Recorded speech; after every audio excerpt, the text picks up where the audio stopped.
puede decir, pastor, mi esposa es una excelente cocinera, una muy buena madre. ¿Está grabando? Bien, es una muy buena mujer. Pero, y siempre vamos a llegar como seres humanos a ese pero. Hay algo que provoca ese pero en nuestra vida. Podemos tratar y podemos esforzarnos por ser excelentes personas, pero siempre van a haber cosas negativas que van a obstaculizar que podamos dar buenos frutos o que podamos ser mejor de lo que somos. Y eso se llama pecado. ¿Cómo se llama? Pecado. Los problemas de su carácter es consecuencia de pecado. Los problemas de infidelidad son consecuencia de pecado. Las grandes cantidades que vemos hoy día de divorcio en la sociedad son producto del pecado. Así que, hermanos, si tenemos problemas serios con algo hoy día, es con el pecado. Dígalo fuerte, no tenga vergüenza. Si tenemos problemas con algo hoy día, es con el pecado. Es un problema que nos hace, así que vamos a ir a Romanos, capítulo 8, versículo 12 y versículo 13. Vamos a tomar estos dos versículos y aquí vamos a estar un par de meses con estos versículos. La cosa se va a poner seria. Vamos a estar meses extrayendo la savia, extrayendo, por decirlo de alguna manera, ¿verdad?, lo mejor que tiene este versículo. Por lo tanto, yo le leo la Nueva Traducción Viviente. Por lo tanto, amados hermanos, no están obligados a hacer lo que su naturaleza pecaminosa los insta a hacer. Pues si viven obedeciéndola, morirán. Pero si mediante el poder del Espíritu hacen morir las acciones de la naturaleza pecaminosa, vivirán. La Reina Valera dice, porque si vivieres conforme a la carne, moriréis. Mas si por el Espíritu mortificáis las obras de la carne, viviréis. Así que, hermano, hay una lucha que no da tregua. Y es la lucha contra el pecado. Vamos a estar estudiando algunas semanas de qué manera bíblicamente y teológicamente nosotros debemos comportarnos y debemos darle la lucha al pecado. Porque si yo viniera aquí con una varita mágica y le dijera usted no va a pecar más, le estaría mintiendo. Si yo trajera aquí algún tipo de medicina y le dijera, hermano, tómese esta pastillita porque con esto usted ya no va a pecar más, le estaría mintiendo. Porque cada uno de nosotros, mientras permanezca en este cuerpo físico, va a pecar. Cada uno de nosotros, mientras permanezca en este cuerpo que se nos ha entregado, va a estar siempre influenciado, va a estar bombardeado por el pecado. En este texto el apóstol Pablo confronta a todos los lectores.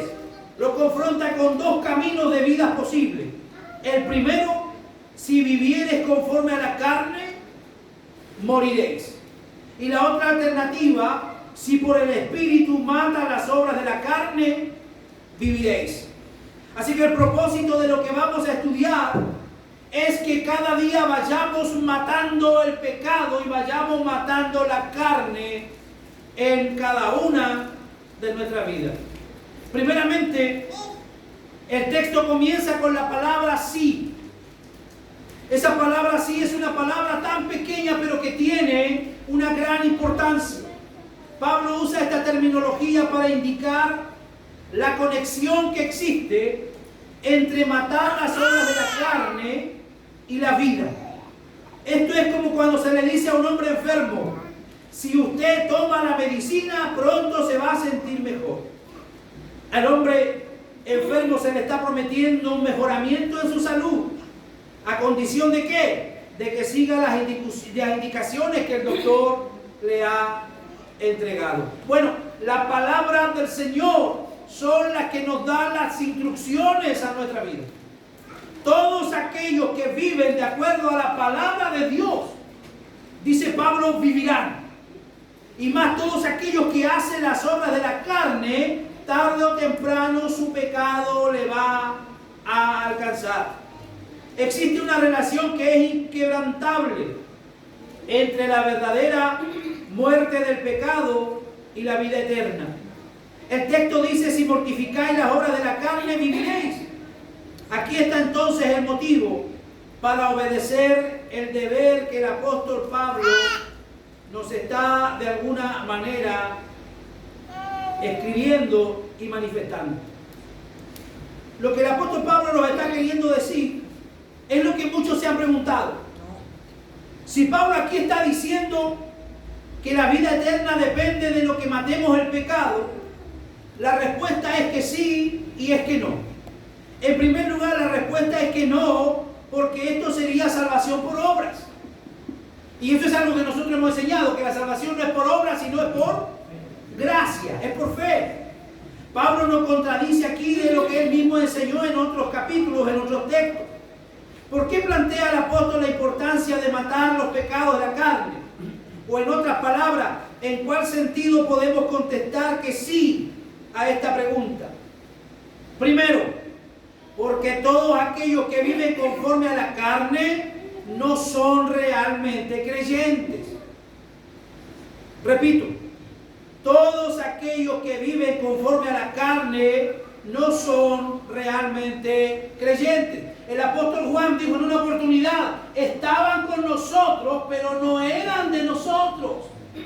Porque si hubieran sido de nosotros, dice él, hubieran permanecido. Más se manifestó su salida. ¿Para qué? Para que se vea que no todo aquel que está con nosotros realmente es de Cristo. Así que todos los que viven conforme a la carne no son realmente creyentes. Los creyentes verdaderos ya no están bajo el dominio y el control del pecado. Vamos por favor a Romanos capítulo 8, verso 8 y verso 9. Ya no estamos bajo el dominio y el control del pecado de la carne. El apóstol afirmó que este punto en los versículos anteriores, veamos, las características de aquellos que están en la carne indican claramente que son personas no regeneradas. Romanos capítulo 8, verso 8 y verso 9. Por eso, los que todavía viven bajo el dominio de la naturaleza pecaminosa nunca pueden agradar a Dios. Pero ustedes no están dominados por su naturaleza pecaminosa, son controlados por el Espíritu. Si el Espíritu de Dios vive en ustedes, y recuerden que los que no tienen al Espíritu de Cristo en ellos de ninguna manera pertenecen a Él. Entonces, ¿qué es lo que el apóstol Pablo nos está diciendo? Nos está diciendo que todo aquel que peca lo hace deliberadamente porque ya no está sometido, ya no está subyugado al poder del pecado. Cristo ya le ha hecho libre y ahora es su propia concupiscencia, es su propio deseo de hacer el mal que nos lleva a desobedecer las ordenanzas del Señor. Estas características son mencionadas en el versículo 5 y el versículo 7, veamos del mismo capítulo. Los que están dominados por la naturaleza pecaminosa piensan en cosas pecaminosas, pero los que son controlados por el Espíritu Santo piensan en las cosas que agradan al Espíritu. Verso 7. Pues la naturaleza pecaminosa es enemiga de Dios siempre. Nunca obedeció las leyes de Dios y jamás lo hará. Lo que antes hemos enseñado. Aquella persona que no tiene el Espíritu Santo de Dios en su vida, difícilmente va a obedecer al Evangelio. Usted puede aconsejar, usted puede reaconsejar, usted puede aconsejar a alguien, pero si no tiene el Espíritu de Dios en su vida, esa palabra que usted va a estar entregando de parte de Dios no va a producir fruto. A no ser que Dios venga a morar en su vida, entonces va a ser una obra maravillosa y gloriosa. Pero la enemistad contra Dios, el rechazo de la ley de Dios, el deseo de vivir separado de Dios y el deseo dominante de agradar su naturaleza carnal en lugar de agradar a Dios, es debido a esto que tenemos que afirmar que todos los supuestos creyentes carnales son en realidad personas inconversas que tarde o temprano irán a dar al infierno. Falsos cristianos, falsas conversiones que tarde o temprano irán a dar al infierno. Porque de lo contrario, tendríamos que sacar y desaplicar el texto de Mateo 7:21, donde Jesús dijo: no todo el que me diga Señor, Señor, entrará al reino de los cielos, sino aquellos que hacen la voluntad de mi Padre que está en los cielos. Muchos me dirán en aquel día: Señor, en tu nombre profetizamos, en tu nombre hicimos milagros, en tu nombre echamos fuera demonios. ¿Cuál será la respuesta del Señor? ¿Qué le dirá el Señor? Nunca los conocí, apártense de mí, hacedores de maldad. ¿Cree usted que hay gente como esa dentro de las iglesias? Las hay por montones. Gente que profetiza, gente que hace aquí, gente que hace allá, pero que realmente no son conocidos por Dios y que realmente ellos mismos no conocen a Dios. Son personas inconversas que tarde o temprano van al infierno. Segundo, cuando Pablo dice: si vivieres conforme a la carne moriréis, está haciendo una declaración muy general. Es como si dijera: todos aquellos que meten su dedo en el fuego serán quemados. ¿Tiene una lógica eso? ¿Tiene lógica? Todo aquel que mete su mano en el fuego, no hay que ser científico para saber lo que va a pasar. ¿Sí o no? ¿Qué le va a pasar al que mete su mano en el fuego? Se va a quemar. Bueno, Pablo está diciendo lo mismo. Aquel que no tiene el Espíritu de Dios, aquel que vive para agradar su carne, tarde o temprano, está diciendo él, va a ser destruido. Todos aquellos que continúan viviendo bajo el control y el dominio de la carne morirán eternamente porque pertenecen a la esfera de los muertos. Tercero, cuando el apóstol Pablo dice: si por el Espíritu mata las obras de la carne vas a vivir, simplemente está haciendo hincapié entre la relación que existe entre el fin determinado por Dios y los medios usados para alcanzar este fin. El propósito de Dios es que todos sus hijos pasen por un proceso de santificación en este mundo. ¿Escuchó eso? El propósito de Dios es que todos sus hijos pasen por un proceso de santificación en este mundo. Todo lo que de alguna manera Dios permite que vivamos tiene un propósito determinado.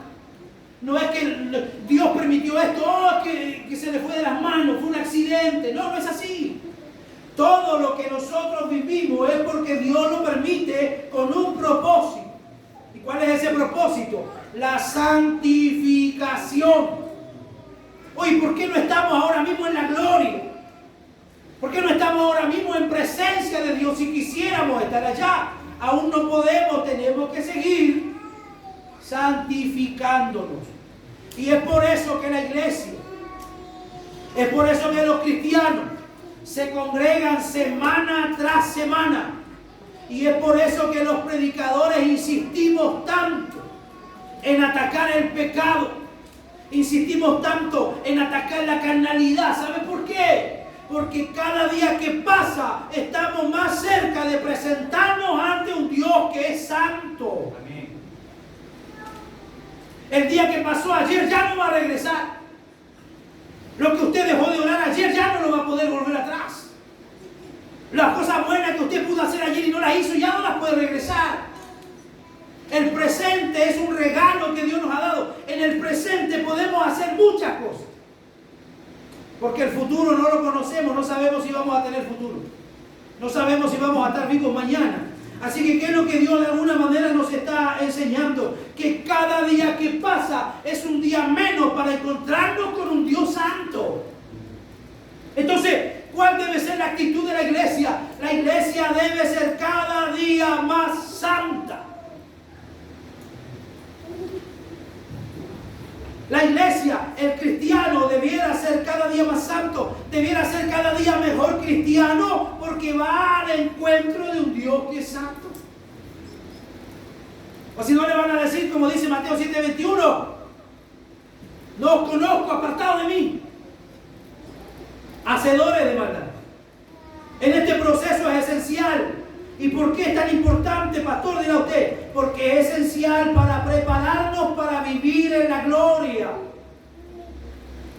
¿Usted cree que en la condición en la que estamos podríamos entrar en la gloria? Por los méritos de Cristo somos aceptados en la gloria del Señor. Pero tenemos que tratar de santificarnos. Tenemos que pasar este proceso. Lo que se les ha dado derecho a la gloria es la justificación por gracia. A usted lo que le permite entrar al cielo no son sus buenas obras. A usted lo que le permite entrar al cielo no es la iglesia donde usted se congrega, ojo. Lo que a usted le permite entrar al cielo es la justificación que hizo Cristo en la cruz, solamente por gracia. Lo que les prepara en forma práctica para disfrutar la gloria es el proceso de santificación. No te olvides la charla, no te olvides la conversación teológica que tiene Jesús con un teólogo de la época. ¿Cuál fue ese teólogo de la época? Nicodemo. Nicodemo no era un hermanito cualquiera. Nicodemo era un tipo preparado en teología, un tipo preparado en la doctrina, en la enseñanza de la palabra. Pero Jesús le dijo a Nicodemo, te es necesario nacer de nuevo. Con todo tu conocimiento, con toda tu teología, no estás preparado para entrar al reino. No eres apto para entrar al reino. ¿Qué le dice el maestro? Debes nacer de nuevo. ¿Y usted cree que los requisitos han cambiado? ¿Cree que han cambiado los requisitos para entrar al reino? No. Para entrar al reino es necesario nacer de nuevo. Así que si tú no estás siendo santificado, es porque de alguna manera no estás considerado para ir a la gloria. Entonces, matar el pecado es una etapa en el plan de Dios para sus hijos. Como dice Romanos capítulo 6, verso 22, por favor. Pero ahora quedaron libres del poder del pecado y se han hecho esclavos de Dios. Ahora hacen las cosas que llevan a la santidad y que dan como resultado la vida eterna. ¿Qué dice? 6:22. ¿Qué dice la versión Reina Valera? Más ahora que habéis sido, ¿qué es lo que hemos sido? Libertados del pecado. Ya no hay excusa. Yo ya no le puedo echar la culpa a nadie. Ya nadie tiene la culpa de mi pecado. Yo peco porque soy desobediente. Peco porque quiero hacer mi propia voluntad. Más ahora que habéis sido libertados del pecado y hechos siervos de ¿qué? Siervos de Dios. Esa palabra siervo significa esclavo, como yo lo leí aquí. Tenéis por vuestro fruto. ¿Cuál es el fruto que tenemos de parte de Dios? La santificación, y como resultado o como fin vamos a tener la vida eterna. En este texto vemos que la santificación está colocada como un medio esencial que nos va a preparar para la gloria. Este proceso comienza con la liberación del dominio del pecado. Este punto ya Pablo lo enfatiza. Entonces, si no hemos experimentado primeramente la libertad del pecado, la cual inicia el proceso de matar el pecado, esto quiere decir que tal vez no tenemos vida espiritual. Y lo primero que debiéramos buscar no es la mortificación del pecado, sino la salvación propiamente tal. Es difícil que aquel que no ha recibido la salvación vaya a lograr controlar su pecado, controlar su maldad. Segundo, cuando Pablo dice la palabra vosotros, nos dice a quienes debe este deber apresurar, y trae una promesa. Vosotros se refiere a los creyentes descritos en el primer versículo como los que están en Cristo Jesús.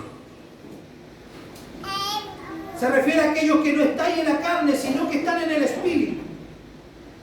Se refiere a aquellos en quienes mora el Espíritu de Dios. Vamos a ver esos textos, por favor. A ver. Quédese en Romanos capítulo 8. Veamos qué dice el verso 8.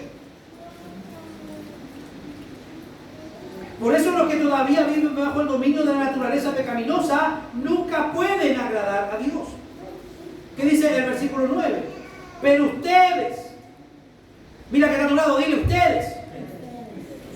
Mira que está al otro lado, dile ustedes. No están dominados por su naturaleza pecaminosa.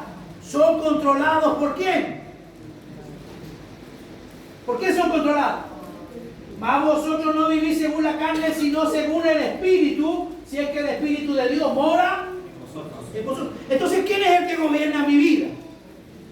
El Espíritu de Dios. Se refiere a aquellos en quienes mora el Espíritu de Dios. Es de ignorancia esperar que alguien que no sea un creyente verdadero cumpla con este deber. Si pensamos cuidadosamente acerca de lo que Pablo le está escribiendo y que es lo que les dice que hagan, podemos hacer la siguiente declaración. Los creyentes verdaderos, quienes definitivamente son libres del pecado, no obstante deben ocuparse a lo largo de sus vidas en matar y hacer morir el poder del pecado que todavía permanece en ellos. ¿Qué es lo que tenemos que hacer toda nuestra vida? ¿Qué tenemos que hacer toda nuestra vida? Darle muerte a nuestro pecado. Esa es la batalla diaria.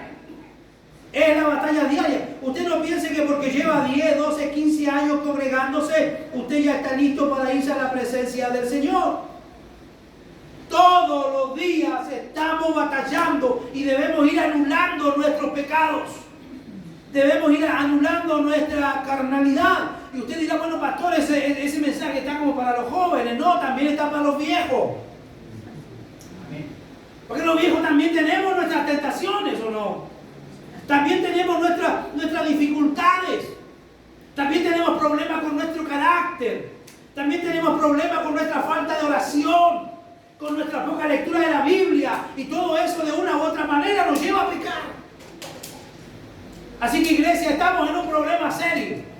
Tenemos que ir cada día mortificando, anulando nuestros pecados. Tercero, la frase por el Espíritu se refiere a la causa principal o el medio para llevar a cabo este deber. Usted dirá, bueno, pastor, ahora me está tratando de pecador y me está haciendo sentir incómodo en la silla. Esa es la idea. La idea es que usted quiera que yo puro termine. Si logro inquietarlo de esa manera, entonces cumplí el propósito de esta noche. Necesitamos entender que hay una forma de llevar a cabo este deber. El Espíritu mencionado en el versículo 11 del capítulo 8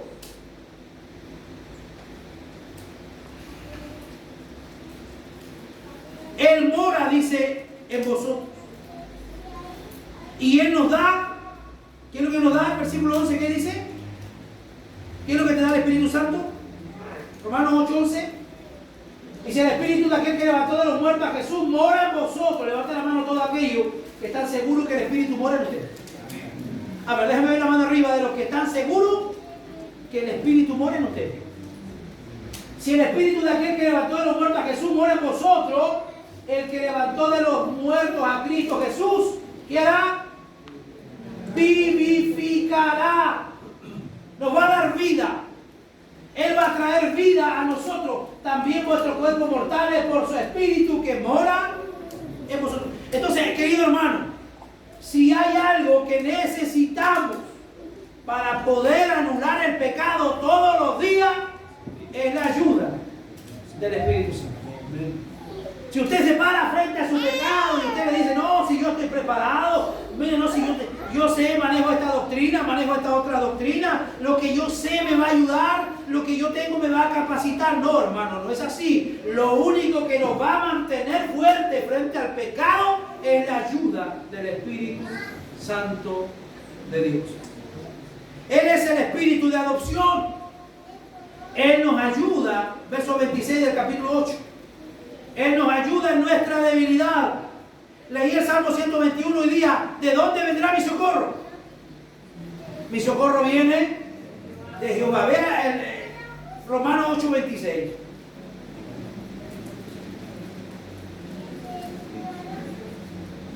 Además, el Espíritu Santo nos ayuda en nuestra debilidad. Por ejemplo, nosotros no sabemos lo que quiere Dios que le pidamos en oración, pero el Espíritu Santo ora por nosotros con gemidos que no pueden expresarse con palabras. Vamos a ver qué significa y qué dice, qué quiere expresar este texto. Nosotros humanamente caemos sobre nuestras rodillas en oración, pero no sabemos pedir lo que Dios quiere que pidamos. Eso es lo que está diciendo este texto. Porque cuando nosotros caemos sobre nuestras rodillas, lo primero que se nos viene es nuestra economía, mis hijos, la rebeldía de mis hijos, mi esposo, mi esposa, y un montón de cosas que caemos en las rodillas y las pedimos.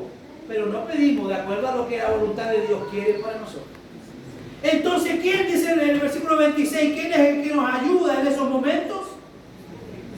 El Espíritu Santo de Dios. El Espíritu nos ayuda en nuestra debilidad. Por ejemplo, nosotros no sabemos qué quiere Dios que le pidamos en oración. Pero el Espíritu Santo ora por nosotros con gemidos que no pueden expresarse con palabras. Todos los demás métodos, hermanos, todos los demás métodos para tratar de acabar y anular el pecado son fracaso absoluto. Muchas personas han intentado usar otros medios. Veamos qué dice Romanos capítulo 9, verso 30 al 32. ¿Qué significa todo esto? Aunque los gentiles no trataban de seguir las normas de Dios, fueron declarados justos a los ojos de Dios, y eso sucedió por medio de la fe. Pero los hijos de Israel, que se esforzaron tanto en cumplir la ley para llegar a ser justos ante Dios, nunca lo lograron. Se esforzaron los judíos, se esforzaron. Hacían su sacrificio, lo hacían, traían su ofrenda, pero aún así nunca lograron agradar a Dios. ¿Por qué no? ¿Qué dice su Biblia? Porque trataban de hacerse justos ante Dios por cumplir la ley en lugar de confiar en Él. Tropezaron con la gran piedra en su camino. Y Dios se lo advirtió en la Escritura cuando dijo: pongo en Jerusalén una piedra que hace tropezar a muchos, una roca que los hace caer, pero todo el que confíe en Él jamás será avergonzado. ¿Qué significa esto? Significa que el pueblo judío, el pueblo de Israel, aun cuando cumplió todas las demandas que Dios le hacía, todas sus ofrendas, repito, todas sus sacrificios que traía, aún así no lograban agradar a Dios. Aún así fue necesario que Dios enviara a su Hijo a morir en propiciación por nuestros pecados. Hoy día hay mucha gente que quiere hacer muchas cosas, que inventa muchos métodos, que inventa muchas cosas. ¿Para qué? Para tratar de cambiar, para tratar de dejar el vicio, para tratar de dejar el problema de carácter, para tratar de dejar el desamor, para tratar de dejar la intolerancia, para tratar de dejar muchas cosas. Hay gente que hace y que busca muchos métodos y muchos caminos, pero al igual que el pueblo de Israel, eso no le va a ayudar, porque lo único que nos ayuda en nuestra debilidad es el poder glorioso del Espíritu Santo de Dios. Siempre han existido personas que lo han intentado y siempre las habrá, pero Pablo dice: esta es la obra del Espíritu y solamente Él lo puede hacer. Así que, hermanos, mortificar o dar muerte al pecado en base a los esfuerzos humanos, en conformidad con tus propias ideas, conduce a la justicia propia, y esta es la esencia de toda falsa religión. Toda falsa religión se va a apoyar en la justicia propia. Si usted va por ahí donde unos vecinos, ¿verdad?, que tenemos algunas iglesias parecidas a las nuestras, y le van a decir: usted pecó, ya mire, récese tantas Ave María, este Padre Nuestro, y haga esta penitencia. Entonces usted va a estar buscando el perdón de Dios y va a estar buscando su justicia a través de su propio esfuerzo. Pero eso en el Evangelio no funciona así. Nosotros somos guiados por el Espíritu Santo de Dios. Y somos perdonados cada uno de nosotros por la gracia de nuestro Señor y de nuestro Salvador Jesucristo. ¿Qué le parece si quedamos hasta aquí? Hasta aquí estamos bien, estamos claros.